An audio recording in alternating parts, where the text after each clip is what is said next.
The National Catholic Prayer Breakfast also recognized Helen Alvare, author and legal scholar with the Christifidelis Laici Award for her exemplary service to the Church as a lay Catholic.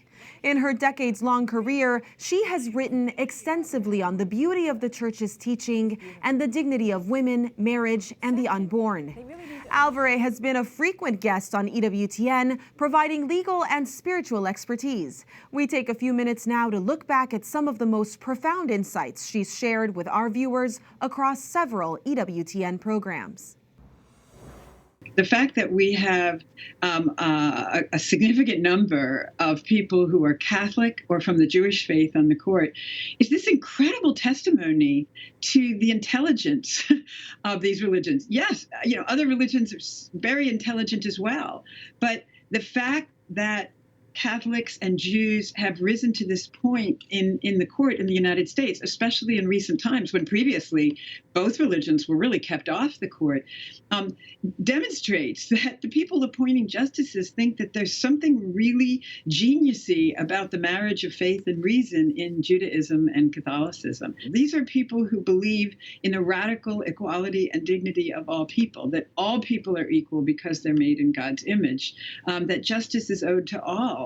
In the Casey decision, the court says, listen, we don't think women can be equal without access to abortion. This is really the great lie, that abortion causes women's economic and social progress. It's really a terrible thing to say about women and about progress if you think about it. Sometimes people will say to me, oh, Helen, you're so religious. Everything you do is for the church. And I think to myself, what is the proportionate response to, a God who made everything and then died gruesomely to save us and gives us the gift of our life and everything on the planet? And my vocation is as a scholar, so this is my giving back. If we really want to take a Good Samaritan lens and care for those strewn on our path, we actually have to start with the boyfriend or girlfriend we do or do not commit to sexually, the person we marry, the child we conceive, and do we or do we not bring them to birth, the child we conceive, and do we or do we not give them a stable mom and dad in their lives.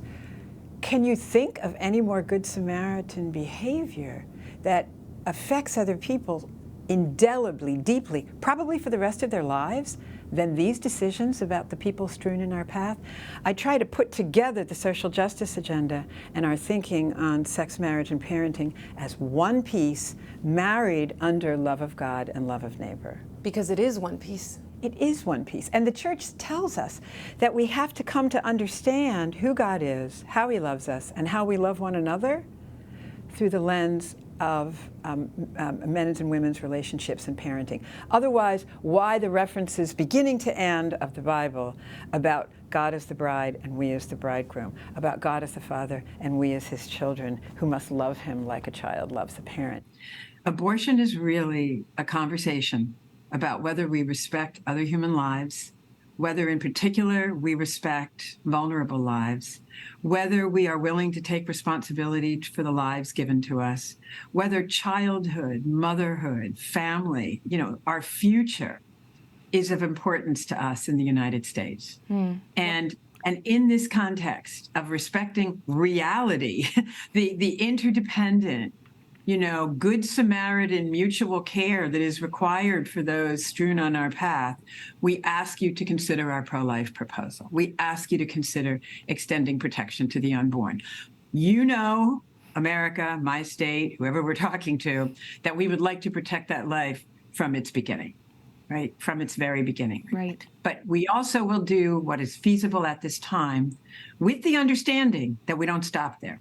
Right. That we do everything we can until we can convince you in this pluralistic democracy of the same respect for human life that we feel. I just think, Prudence, that a conversation about, which weeks or which protections that does not include an exhortation toward respecting, the structure of human life and our need for one another and our care for the vulnerable is not a winning conversation.